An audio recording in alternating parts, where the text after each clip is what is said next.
America के बम गिराने की आलोचना करते हैं वो लोग कहते हैं अमेरिका ने बम अपनी ताकत को दिखाने के लिए गिराया था, जिससे कि सोवियत संघ एशिया के पूर्वोत्तर एशिया के देशों में अपनी पकड़ मजबूत ना कर सके और पूर्वोत्तर के एशिया के देश अमेरिका के साथ गठबंधन करने के लिए मजबूर।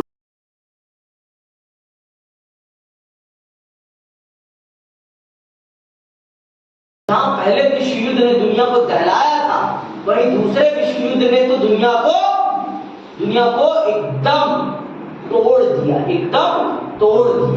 ऐसा था वो। पहले विश्व युद्ध ने तो दहलाया ही था, खौफ में डाला था, लेकिन इस दूसरे विश्व युद्ध ने तो दुनिया को एक ऐसा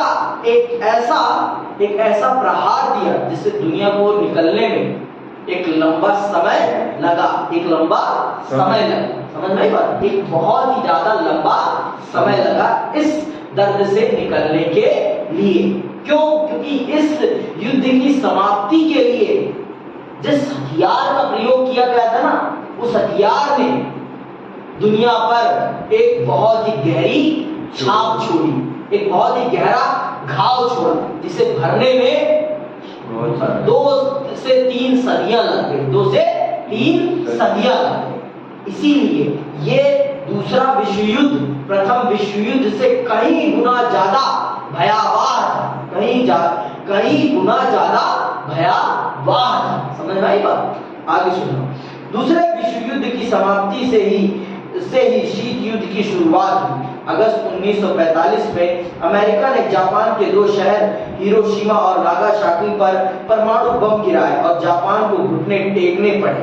इसके बाद दूसरे विश्व युद्ध का अंत हुआ। परमाणु बम गिराने के अमेरिकी फैसले के आलोचकों का तर्क है कि अमेरिका इस बात को जानता था कि जापान आत्मसमर्पण करने वाला है, ऐसे में बम गिराना गैर जरूरी था। इन आलोचकों का मानना है कि अमेरिका की इस कार्रवाई का लक्ष्य सोवियत संघ को एशिया तथा अन्य जगहों पर सैन्य और राजनीतिक लाभ उठाने से रोकना था।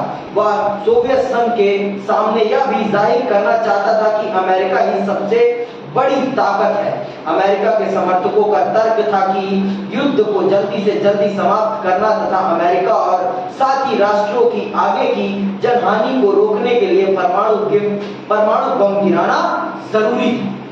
मैंने बताया, जो लोग अमेरिका के बम गिराने की आलोचना करते हैं वो लोग कहते हैं अमेरिका ने बम अपनी ताकत को दिखाने के लिए गिराया था, जिससे कि सोवियत संघ एशिया के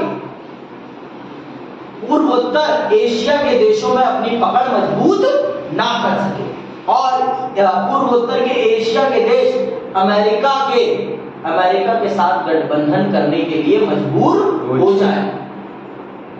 जो लोग आलोचक हैं कि अमेरिका ने जानबूझ के बम गिराया, वो लोग ये तर्क देते हैं कि अमेरिका ने सिर्फ इसलिए परमाणु बम गिराया जापान के ऊपर क्योंकि जापान सरेंडर करने ही वाला था, आत्मसमर्पण करने ही वाला था। अमेरिका ने जानबूझ के बम गिराया जिससे कि इस क्षेत्र के पूर्वोत्तर के क्षेत्र के देश सोवियत खेमे में ना जाए।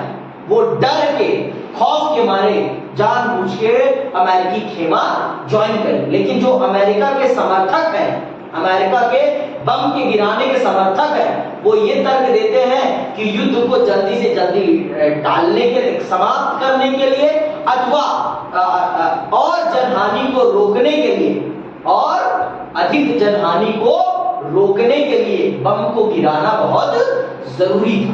तो अब ये आप सब पर मैं छोड़ता हूं कि आप बताएं मुझे, क्या बम गिराना आवश्यक था? क्या परमाणु बम गिराना आवश्यक था जब जापान खुद आत्मसमर्पण करने के लिए तैयार हो गया था? तो ये आप मुझे बताएं कमेंट बॉक्स में। समझ में?